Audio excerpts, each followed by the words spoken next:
Bonjour à tous et bienvenue dans cette nouvelle vidéo review. Aujourd'hui je vais vous présenter une réplique d'MP5 de chez GNG. Alors, on va commencer par la boîte. Voici une boîte GNG tout simple, hein, vous la connaissez depuis des années maintenant. Une boîte bleue avec une illustration, pas d'illustration de réplique mais entre guillemets d'illustration qui vante la marque. À l'intérieur, qu'est-ce que nous trouvons? Alors, comme vous pouvez le voir, la réplique est emballée dans un plastique thermoformé et on y trouve essentiellement un manuel de précaution de chez Sport Attitude, le fournisseur français GNG.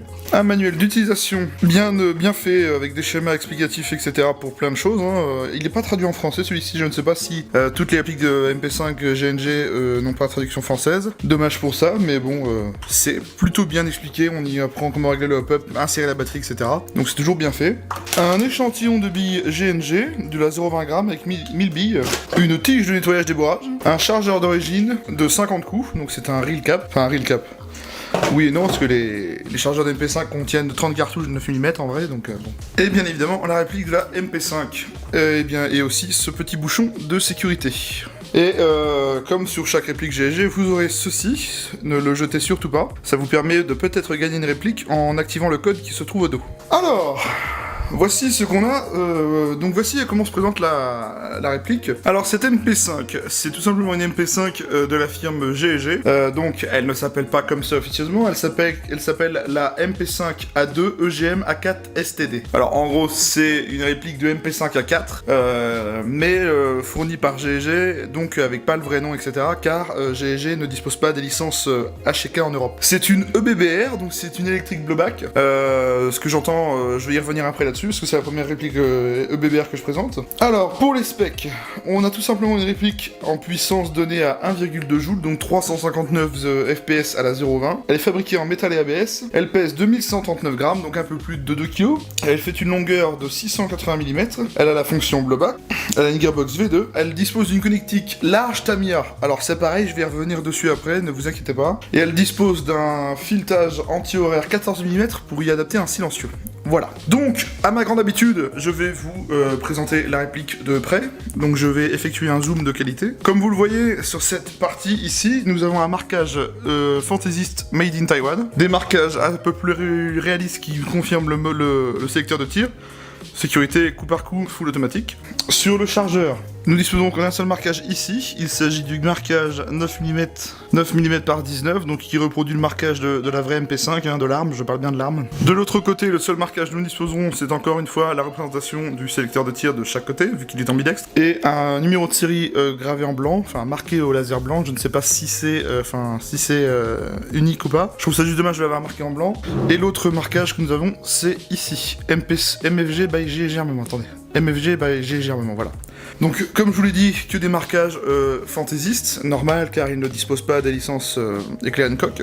Voilà, donc pour ce qui est des marquages, il n'y a que ça, tout simplement. Pour les matériaux qui la composent, je vais vous présenter, enfin je vais vous dire ce qui la compose en majorité. À l'habitude de GNG, on a la composite de polymère qui est un excellent plastique, j'ai envie de vous dire d'excellente qualité. Pour vous faire une illusion, on a un espèce d'effet, vous savez, un peu granuleux, agréable au toucher, mais qui est surtout très robuste, c'est-à-dire que c'est pas un plastique ABS fragile, c'est un plastique assez solide, à tel point que si on appuie dessus, ça ne bouge pas. J'ai essayé pas mal de répliques GNG différentes, comme par exemple la JAK 36, qui est une réplique de G36 en composite de polymère GNG. C'est de l'excellente qualité, c'est robuste, etc. Pour les parties plastiques par contre, pour les parties en composite de polymère, comme je vous le disais tout de suite, nous aurons la crosse, la poignée, le corps est en polymère, le chargeur est en métal, les organes de visée sont en métal, le cache-flamme est en métal, la trappe d'éjection des cartouches est en métal, mais tout le reste est en composite de polymère, ce qui fait que c'est une réplique assez légère et très maniable, mais ça lui donne un gros avantage. Comme je vous l'ai dit tout à l'heure, elle dispose d'un sélecteur de tir ambidextre, donc sécurité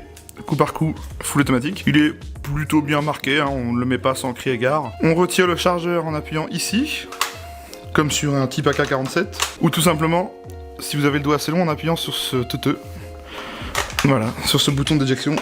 Personnellement, moi quand je joue avec une MP5, j'utilise ceci, c'est beaucoup plus pratique. Elle dispose d'un levier d'armement fonctionnel, qui nous permet d'ouvrir la trappe ici, et qui vous permettra bien évidemment de régler le hop-up qui se situe ici, la petite tigette noire. Voilà.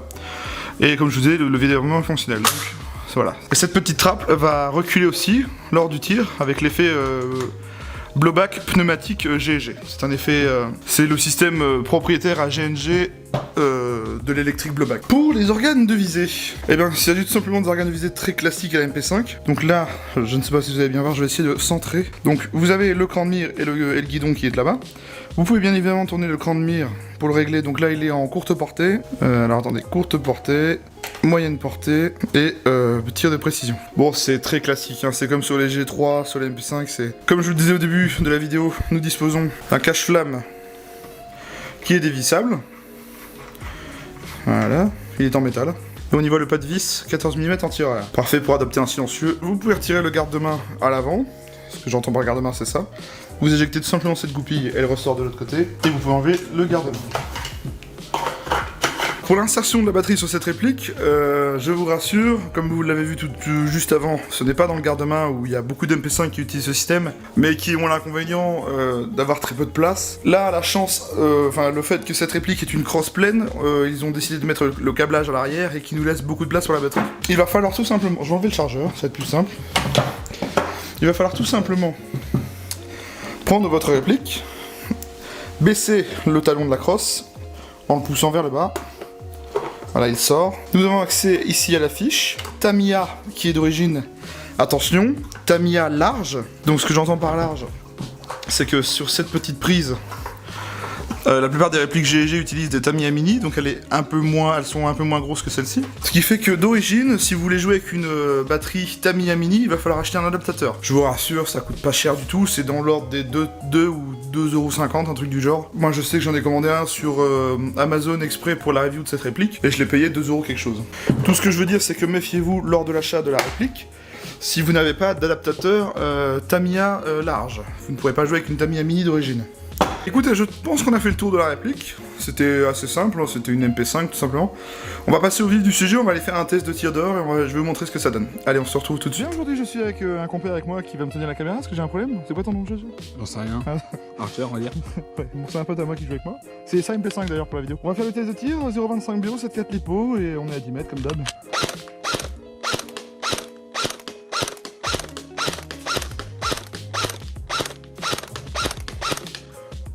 À 10 mètres, pas de grande difficulté, on va passer à 20 mètres. Bien, on est à 20 mètres, allons-y.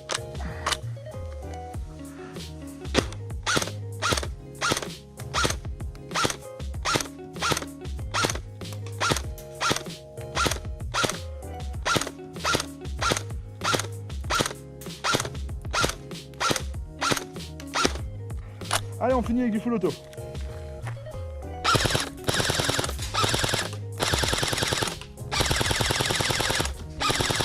Bien, pour la conclusion, j'avais envie de vous partager un truc. Actuellement, pour les ailes de tir, j'ai essayé avec une 7.4 lipo. J'aimerais savoir s'il y en a qui ont possédé cette réplique, merci le chien, et qui ont une batterie un peu plus élevée, genre une 9.6 NIMH ou un truc du genre, parce que je trouve qu'elle est un peu molle et la cadence est un peu molle aussi. Je vais te laisser tirer par là en full auto pour qu'on explique aux gens. Voilà, et fais un feu de semi.